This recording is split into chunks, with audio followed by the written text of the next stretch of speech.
for Pabu in answer.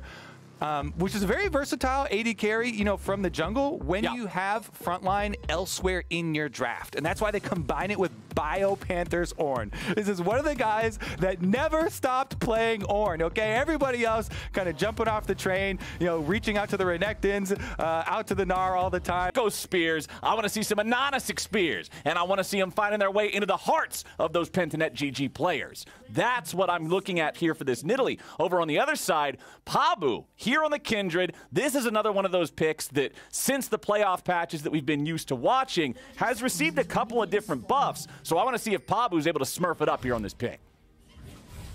Now, of course, oop, first spear misses. I thought that one was going to connect there for a second. I thought it was going to connect there for a second. He's dialing in. You're talking about dialing in the accuracy. You gotta throw out a couple of heat-seeking spears first to get your accuracy correct. In the first place, looks like, though, should have fairly standard starts here. Kindred, a lot of times, will start towards the red side because red buff Kindred provides you so much more early game power, and you can even threaten things like going for the super early skirmishes. But it actually looks like Pabu now heading out towards the blue side of the map, you know, for his blue buff start, because his top lane is an Ornn into the Gnar, so he's not going to have a lot of priority on top side, and he wants to clear towards bottom half of the map.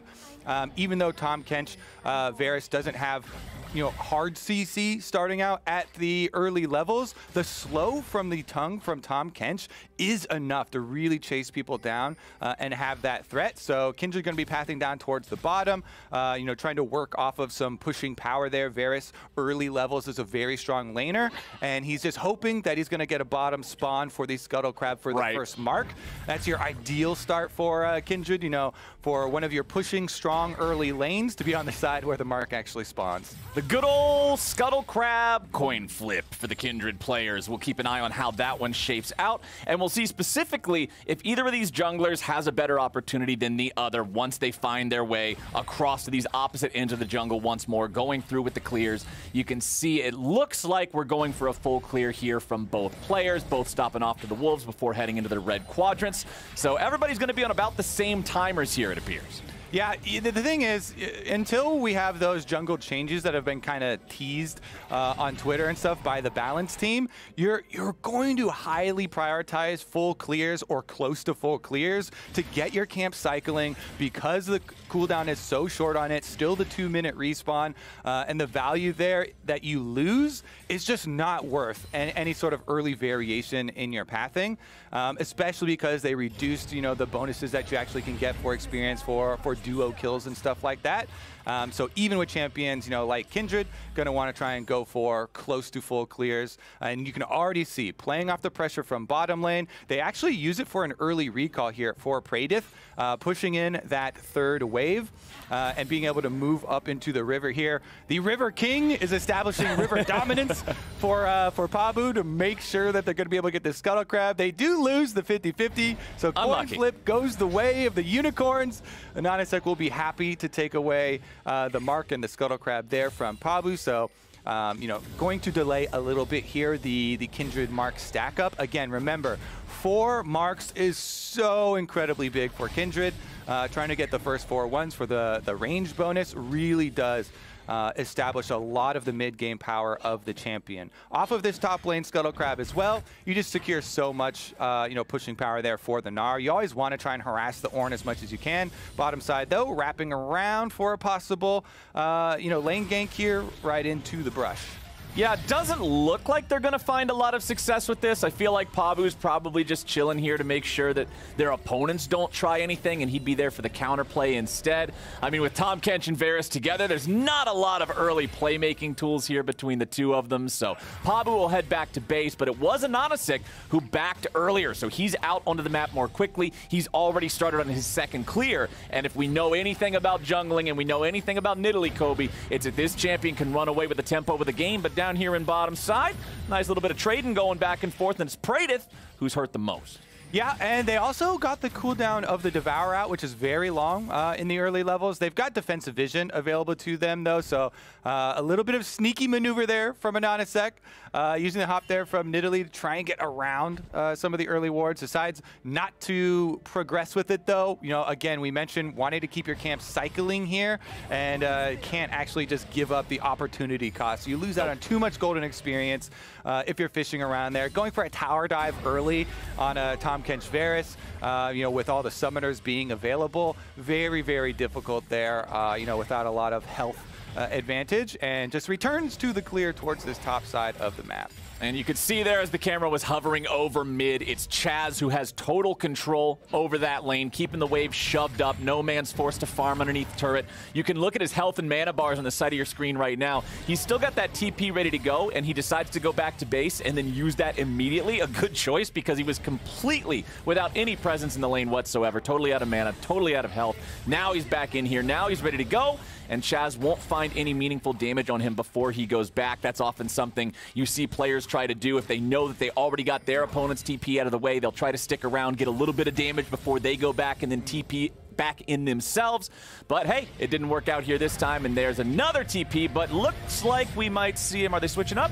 No, they're not switching up. I thought we might get something cheeky there for a second. Yeah, one of the things about you know, the draft here is Unicorns being on red side, they're able to hold their counter pick for No Man's for so long, it has to be revealed. You know, the swap from Rumble isn't that big of a surprise because No Man's is able to wait it out for the final pick of the Orianna, and Orianna to Rumble is extremely good. Allows the Orianna, you know, with the extra safety of the range, you can just scale up. The attempted kidnapping on the Scuttle Crab here by Tahm Kench. I like the try. Is short-lived, but does delay and does pull the rest of the team down further towards bottom side, allowing Pablo to at least move in, clear out a ward.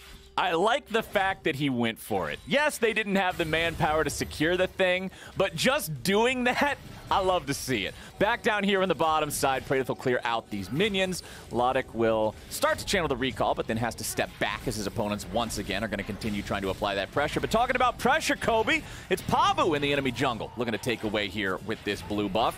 We'll see if he can secure that one. It's losing patience rather rapidly. He doesn't want to have to fall back any further. There he goes. Gets it right as Anonasek just sees it on the very edge of his vision, and he'll back away. Pabu, though, still level 5 compared to the level 6 of his opponent. Yeah, Nidalee, Anonasek's greater focus on clearing on his camps has been able to get the extra level lead, but that blue buff steal was basically afforded by Chaz. You know, Rumble had pushed up on mid and had the early route towards the inside. Shockwave does land. Oh, Anonasek going in. Pabu taken low, 150 HP left on him. Spear comes out over the wall, won't find a target. They didn't know the Nidalee was there, and they almost found themselves in a real bad spot. Yeah, Anonasek ready to punish them. I mean, they wanted to even just tank the Shockwave and keep on chasing through with Tahm Kench behind them. Anonasek's able to fend them off with the spear, but he actually is able to answer with his blue buff steal here because of the spear, chunking down the health. Pabu, though, is up to the level 6, so has you know, Kindred ultimate available, can buy a lot of time. That being said, should be able to finish off the Gromp as well. Execution damage there for Anonasek, and keeps up the experience advantage that he has, plus able to push out on both solo lanes here. You know, with Boss here on this Gnar, continually trying to harass the Ornn back and away, allows Anonasek to just start up this Rift Herald, and that is what we were talking about in Champ Select, the top triangle focus for Unicorns of Love. Rift Herald is so big of an objective if you don't have to spend bottom resources to get it. One of the biggest problems we've seen is teams committing entire bottom lanes, losing waves, losing tower plates down bottom in order to get this Rift Herald. But if your jungle and top triangle don't have to sacrifice anything to get it, all of a sudden, you get a ton of pressure. Oh, and talking about pressure, here we go! Unicorns of Love with the first blood. Slams him into the wall there. I mean, Gnar and Nidalee, it's not super easy to combine, you know, for those stuns, for the guaranteed Nidalee spears, but Boss lines him up right on the tower, and Bio Panther stunned in place, can't dodge the spear. Easy execution there from Anonasek, and they already had the Rift Herald, so even though they trade off the first dragon here to PENTANET, they actually get so much money. This is just going to balloon the gold lead for Unicorns of Love. Top kill. That's a whole damn turret. The entire turret. It's the benefit of getting that Rift Herald. You can just execute those last turret plates, even with all the extra armor and magic resistance on it. True damage comes through from the Rift Herald. So the last 2 turret plates go down. Perfect timing here, and it just gives you such an enormous lead. Yeah, I was looking at the gold when the junglers were skirmishing over the Gromp and the blue and all that stuff before the first blood happened. It was about a 300 lead for the Unicorns. Now it's 2,500 after the first blood value, after 5 turret plates and first turret bonus. Kobe, if that's me, I'm happy to trade the first Drake of the game for that every single day of the week. Yeah, not many junglers would rather have the single dragon buff for their team unless their team is specifically built for early game dominance to stack these dragons and work to that soul. Having afforded this giant gold lead makes it so that even though you get the early dragon, the Unicorns of Love, they've already got top dominance there with the tower down. They can push that lane out. They have so much gold that they can then fight you off of attempting to get any value out of stacking dragons. And it makes it so difficult to continue on with the later Drakes because you're fighting into completed mythic items. Look at the inventory right now. Mythics are so big in this game. Already Stridebreaker, already the Night Harvester there for Boss, for Ananasek. These guys come to town. Look at the money. They are gonna slap, okay? Gnar with Stridebreaker having an extra dash in the kit is insane. We've seen it all split long in spring with Flash, with Teleport available, with the Stridebreaker, and all the money from the top side, Rift Herald and kill play that they were able to pull off. Those two can destroy team fights, even on the other side of the map here for Unicorns. Yeah, these 2 are the ones that are primed and ready to go, but also worth pointing out, look at the farm there in mid lane. It's Nomans who's 10 ahead of anybody else here in the game. And remember, Nomans is not somebody to be easily forgotten. This is the highest damage per minute player in the entirety of the LCL. Nomans who's 10 ahead. This is the guy who doesn't care. All right, we got some issues with your microphone, Flower, so I'm gonna go solo here, and we're gonna have a fight. All right, they're gonna fend him off with a spear, though. 50% HP there from Azanasek. Actually just nails Pabu in the face and deters any action. Thank goodness. All right, I don't have to talk too fast then. Unicorns can continue to stabilize down here. You see Ananasek actually wrapping around for another possible aggressive play, but the vision from PGG allows them to pull off once again. It is the defensive support there with the Tom Kench able to save them from any extra aggression. And PENTANET, their hope is to scale. If you can continue to keep it even here, push out the waves, and then get to your team fight phase, remember about all of the setup and synergy between these champions, for the possible second dragon fight. Ornn Ultimate, Biopanther's been really good at joining the teams, setting up these team fights. That thing, if you're able to layer it on and time it perfectly with your Rumble Ultimate and layer Varus on top of it, can even overcome some of these big gold deficits that you're having to fight your way out of. So their strength is gonna have to be in grouping up and finding that coordination and hoping for the big roast from Chaz. He's closing in on that level 11, so the extra rank there in Rumble Ultimate goes a long way. Minute and 20 seconds left on this dragon. You can ping me whenever you've got your mic issues sorted out, Flowers, and we'll get you right back in here for the action. Until then, we're gonna check in on Unicorn's continued aggression. Boss wants to use his ultimate right before he turns back into Mini, and he deletes Pabu off the face of Summoner's Rift.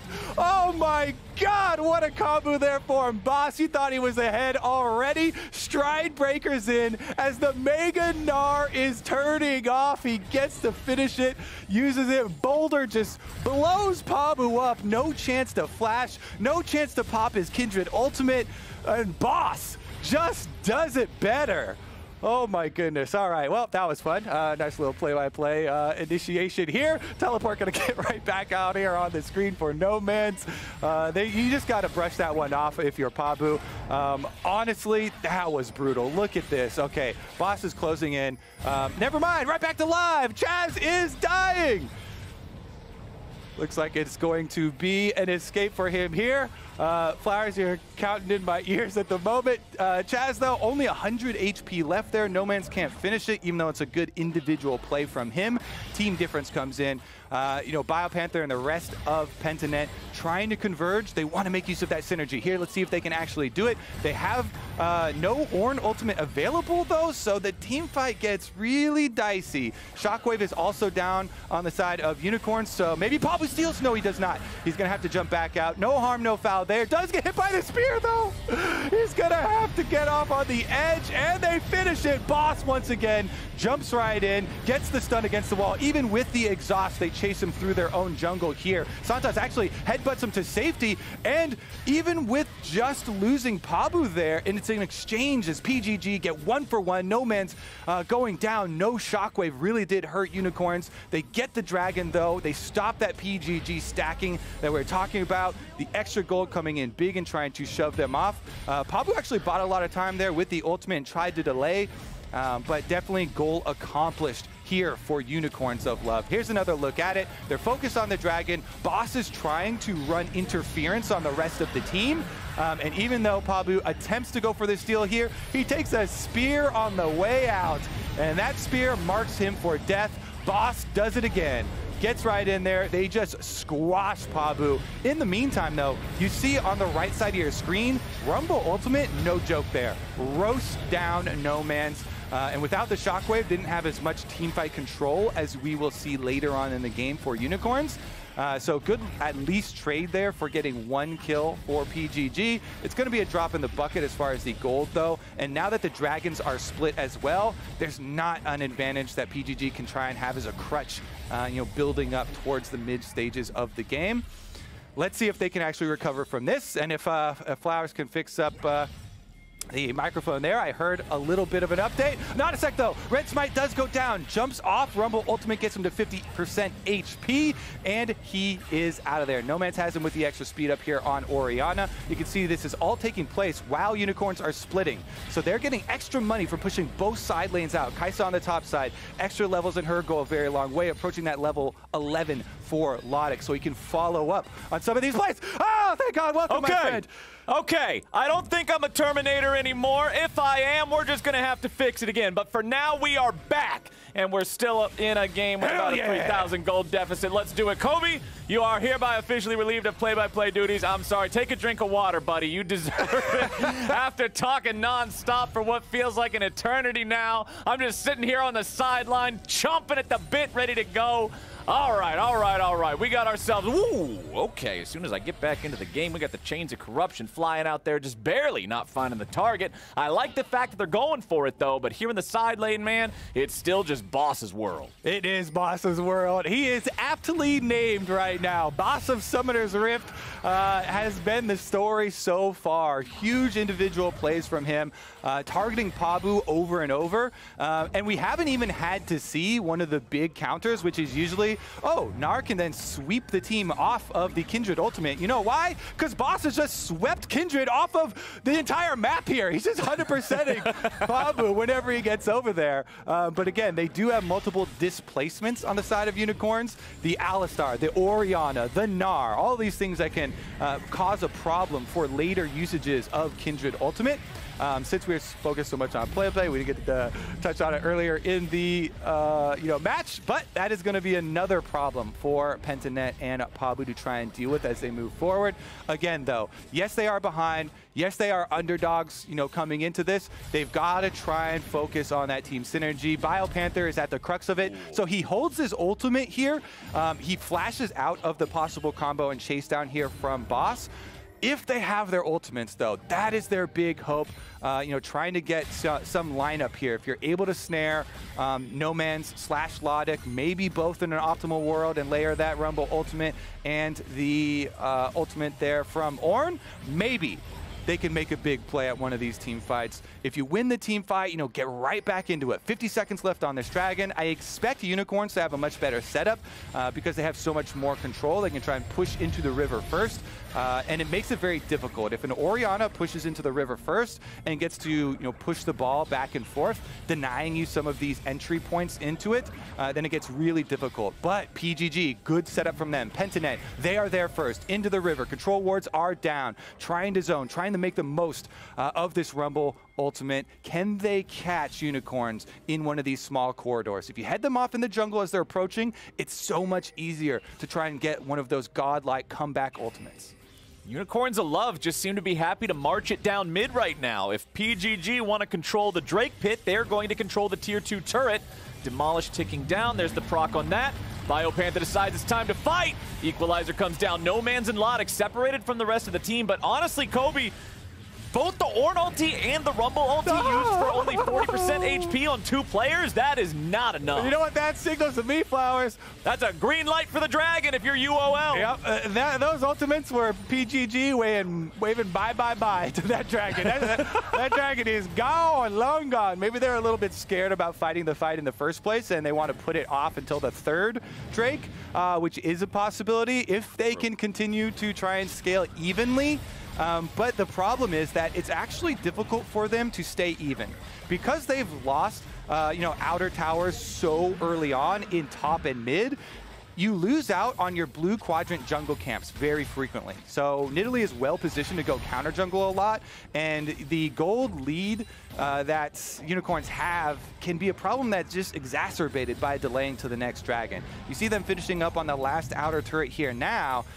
They may even have a more solid setup, more solid lead when moving forward here. But PGG looking for a pick. They've got to get something going for themselves. Flash is used in an attempt. Okay, No Man's puts a little bit of damage back into Chaz here. He's still pretty low on mana. And with that last bit of damage flying over the wall, No Man's probably doesn't want to stick around here too much longer. Has Santis here. Oh. Okay, no. We're not quite going to get that here just yet. I feel like we probably would have seen the camera shift to the right. You got to learn how to read the observers. Some tells. Yeah. We're using some context clues. Yeah. The future hacks there. Honestly, though, the execution damage on Varus, when they buff that. Thank you, observer. Your little tap there. Now they're trying to bait, that now that you signaled your tricks, it can be in your head. They know that I'm trying to expose the secret techniques, so they're going to make sure that they clown on me a little bit now, but that's okay. That's okay. We got the Unicorns of Love defending underneath the tier 1 turret up here right now. Praedyth and Decoy trying to get whatever damage they can into the last remaining part of the health bar here. Still 0 turrets taken by PENTANET so far. They really want to pick up some of this standing gold and start to close that gap. Yeah, I mean, we can count all of the issues that they have because we've been trying to look for their comeback play, but without being able to save their ultimates and make a big ultimate push for one of these 5-on-5 fights, which is the only way you can actually gain ground back into this game. They're going to have so many issues to deal with. Okay, Gnar, we've been talking about boss forever. He's a big problem, obviously. We'll push in any side lane uncontested. They cannot deal with him, but we haven't even been focusing on No Man's. This man is smashing here, racking up the CS. Yeah. He's even been pushing out to the side lanes. 200 and almost 40 CS for him. Plus 50 over his opponent. At 22.5 minutes here, okay? No Man's is absolutely steamrolling ahead here, just printing money, being able to pick up side lanes. This is not off of kills or anything right here for him. Here comes the Ornn ultimate. There's another attempt, but again, the Ornn ultimate and the Rumble ultimate both used in an attempt for a pick and gets nothing. It's just sidestepped here. So now you've got a long duration, another minute and a half that PGG basically have to wait or have to get some mistake out of Unicorns to make a comeback. Well, Santis going in here playing pretty aggressively, decides to step back, doesn't want anything else to do there with that fight, doesn't have to use the ulti to get away. But I really did like No Man's little sidestep there when they tried to engage on him with the ultis in the jungle, just recognized that the hitbox wasn't quite wide enough on that Ornn ulti, so he just walk to the left. No big deal. Walk to the left, walk to the right. He's doing his camera jutsu as well. He's learned from you by taking advantage here. Number one step is don't stand in fire. Okay, got that. Okay, all right, that's pretty easy. Number two, dodge the giant ram that's coming at you. Yeah. And Oriana. Also a fire ram. Fire ram as well. The ram is made of the fire that you tried to dodge already, so it's just double fire.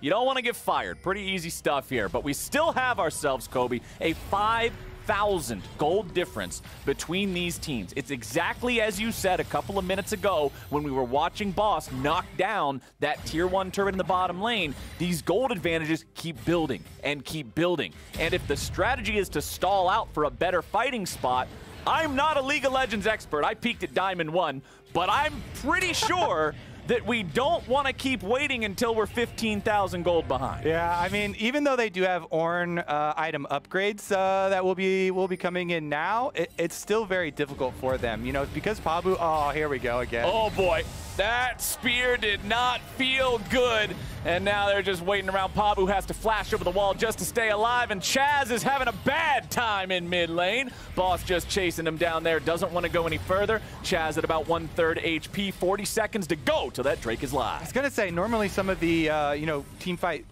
scaling that you want to rely on towards the mid game here with this composition is that your Kindred carries a lot of the DPS burden there, because Varus is going lethality. You are huge poke damage. And actually getting the Muramana transform, I just think this item is so turbo broken right now. It's so strong. It's very, very big for him, but they get engaged on again. Okay, Santos is coming in. He's ready to go. He's ready to tank. Nice two-man shockwave into the double kill for Logic, and they are off to the races, baby. The Unicorns of Love. They're ready to go. Oh, they've been going all match long, too. And guess what's next, Flowers? The Baron is on the menu. Bottom lane down here for PGG. All they can do is pray for some sort of miracle, because the Unicorns of Love are going to slam this one down. They give up the Dragon. This is only number 2 for PGG, so no problem here. With the Baron buff, they will be able to crash inside the PGG base. This is going to be the moment of truth for PENTANET. Can they hold their ultimates for the perfect combination while defending at one of these inhibitor towers? Because that's where Unicorns will be marching incredibly quickly here. They only went for a couple of resets there. Everybody else pushing out onto the map. You can see Ananasek still continuing to deny these jungle camps, continuing to widen the gold gap here for Unicorns before even joining the rest of the team to finish up this siege. Here's another look at it from the perspective of PGG as they walk down mid lane. Santos with a beautiful flank here. He's hiding up on the top side. This is the advantage of having such strong vision control. Alistar right into the middle, zones them off right as he gets spit out from the Tom Kench. It's perfect timing on the shockwave, and bye-bye Varus. Yeah, that Axe Effect replay did a good job of showing just how quickly they both disappeared. Looked like about half HP left on Varus, and then poof, no HP left on Varus. Not really the best experience for an AD carry, but that's the life sometimes, as Unicorns of Love sets up what looks to be a 3-2 double-pronged attack here with Boss and No Man's in the bottom lane. Everybody else hanging around in mid, getting those waves shoved up, wanting to apply pressure to multiple locations at once. Ananasek will keep throwing those spears over the wall, trying to land any amount of poke at all. Everything adds up over time, my friend. Those spears keep on flying, those minions keep on dying, and the turrets will remain under pressure. All right, knock knock Flowers, it's the Unicorns of Love at your front door. And guess what? They've baroned up these minions. Bottom tower's already down to 20% HP. They can just ping pong between the two minion waves. They have not been able to sync them up because it is actually kind of difficult at this stage of the game since they push so quickly through the mid lane automatically. And the delay there, they're actually just going to want to finish off this bottom tower. Santos, once again, positioning for possible flank play. He's got Hex Flash available, and Pabu sticks his head out and gets chopped off! Pabu is just dead immediately. Really good game sense there to go after him, and now they're going to be going straight in for the team fight. Turret's already down. Make it 1, make it 2, make it 3! Unicorns of Love are mopping up everybody and they are going to make sure this thing is squeaky clean. Bottom lane inhibitor is gone. Teleport is coming in. Do they want to stick around any longer? They have 15 seconds until Pabu is back alive. Holy cow, no man's saying no man is going to be left alive after this. You got Chaz running away, the turrets are falling apart, and the Unicorns of Love will find their first win here at MSI 2021. And holy moly, what a stamp right there from Unicorns. They put their stamp on this group right now. It's going to be an up